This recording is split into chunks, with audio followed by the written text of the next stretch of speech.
Mga idol at kabayan, gusto niyo ba ng good news? Oo naman, good news number 1. Halos 30 mga tangke na binili ng Pilipinas sa Israel. Kinumpirma ng Philippine Army na darating ito sa bansa. Wow! Good news number 2. Eto pa, kinumpirma din ng Philippine Army na ang 28 mga 6x6 Wheeled APC na magmumula pa sa Brazil at inayos ng Israel para sa Pilipinas ay nilagyan ng mga 25mm cannon. Ito naman ay darating sa taong 2024. Israel, ayaw papigil. Good news number 3. Kinumpirma ng ambasador ng Israel na maliban sa 4 na SHALDAG MKV Fast Attack Interdiction Craft Missile na dumating kamakailan lamang sa bansa, meron pang 2 na paparating para sa Pilipinas very soon. Good news number 4. Gusto ng Israel na makakuha ng mga major project sa Armed Forces of the Philippines Modernization Program Horizon 3 sa ilalim ng Marcos Administration. Isang patunay na pagdating sa military platform. Israel ang nangunguna para mapalakas ang depensa ng Pilipinas simula sa mga Sultan M71 Howitzer, AD-Star Air Search Radar, mga Spike ER anti-missile para sa mga multi-purpose attack craft, Spike NLOS, surface-to-surface missile para sa mga AW-159 helicopters, Wheeled APC para naman sa Philippine National Police Special Action Force, mga Hermes 450 at Hermes 900 unmanned aerial vehicle, 3 baterya ng Spider MR, ground-based air defense system at mga missile nito at marami pang iba. Amerika, ipinakita kung bakit ang F-22 Raptor ay isa sa mga fighter jets sa 21st century ay kayang gampanan ang tinatawag na air superiority. Ito ang mga balitang ating pag-uusapan dito lang sa Good News Philippines. Huwag kalimutang i-like ang video, mag-subscribe, mabilis lang ito, promise!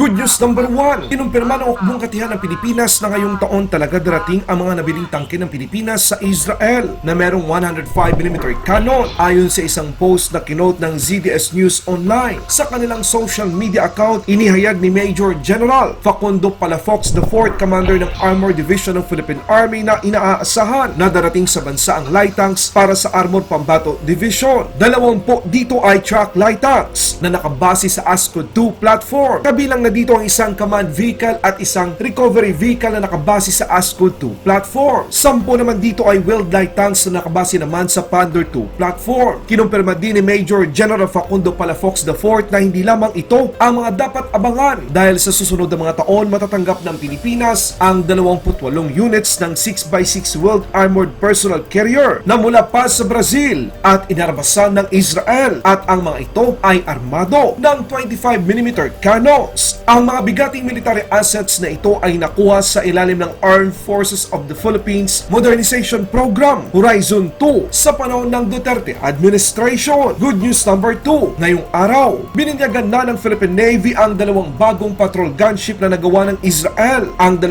fast attack interdiction craft missile na ginawa ng Israel Shipyard Limited ay tatawaging BRP Hiner Tinangag PG-903 at BRP Domingo de Luana PG-905 ayon kay Captain Benjo Negranza. Ang seremonya ay ginanap bandang alas 9 ng umaga sa Naval Shipyard, Naval Sea System Command, Naval Station Pascual Ledesma, kasama si Senate President Jose Manuel Zubiri bilang panauhing pandangal at tagapagsalita. Susundan din ito ng isang seremonya ng pagpapala para sa bagong Naval Shipbuilding Center ng Navy kung saan dito gagawin ang 3 SHALDAG MKV na magiging made in Philippines. Dumating sa bansa ang pangatlo at pang-4 na mga missile gunboat mula sa Israel noong ika-11 ng Abril. Sasali sila sa Azero class patrol gunboats ng Navy na BRP Nestor Acero PG-901 at BRP Luninato Taong PG-902. Ang mga ito ay isang manugod na karagdagan sa kakayahan ng Navy na masecure ang mga mahalagang choke point, mga pangunahing linya ng komunikasyon sa dagat at mga litoral na lugar ng bansa. Sabi ng Philippine Navy spokesperson Benjo Negranza, ang mga bagong missile boat ay pinangalanan sa 2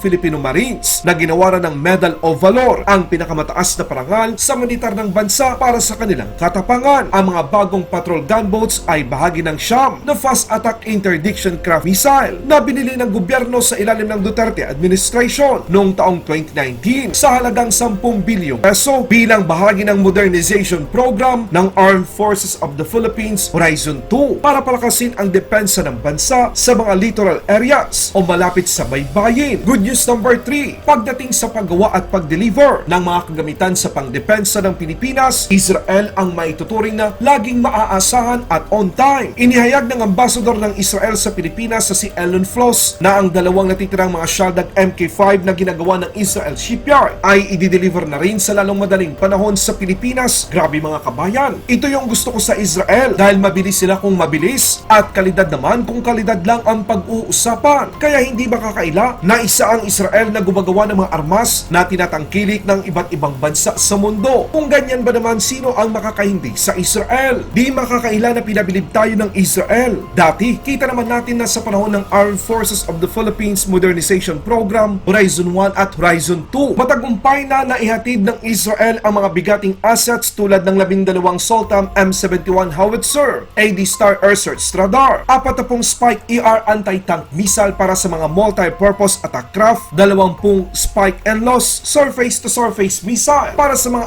AW-159 helicopters, 14 na Amir APC para naman sa Philippine National Police Special Action Force, 4 na Hermes 450 at 9 na Hermes 900 unmanned aerial vehicle, 44 na overhead remote control weapon station para sa pag-upgrade ng 44 na M113A2 armored personal carrier, 3 battery ng Spider MR ground-based air defense system surface-to-air missile system, mahigit 100 I-Derby ER para sa mga Spider MR ground-based air defense system, mahigit 100 Python 5 para naman sa Spider MR ground-based air defense system surface-to-air missile, 12 Atmos 2000 155mm self-propelled howitzer, 15 M106A3 self-propelled mortar na nilagyan ng 120mm recoil mortar system, mga Spike NLOS para naman sa fast attack interdiction craft missile, air search radar para sa 2 Jose Rizal class missile frigate ng Pilipinas. Maliban pa dito, puspusa naman ang pagsasanay ng mga Philippine Navy sa Israel para sa paghahanda sa paggawa at pag-assemble ng 3 SHALDAG MK5 na gagawin dito sa Pilipinas at marami pang iba. Kaya hindi natin ba itatanggi na mahalaga pa rin sa atin ang ugnayang Israel at Pilipinas. Sa ibang balita naman, isang pambihirang pagpapakita ng air power. Hindi natin makakaila na Amerika ang isa sa nangunguna dito. Gamit ang mga F-22 Raptor 5th generation fighter jets, makikita natin ang pambihirang kakayahan ng nasabing maituturing na pinaka-advance at malakas na eroplanong mandirigma sa inventaryo ng Amerika. Ayon nga sa inilabas na video ng Department of Defense ng Amerika, ipinakita nito ang kahalagahan ng F-22 Raptor sa kanilang inventaryo.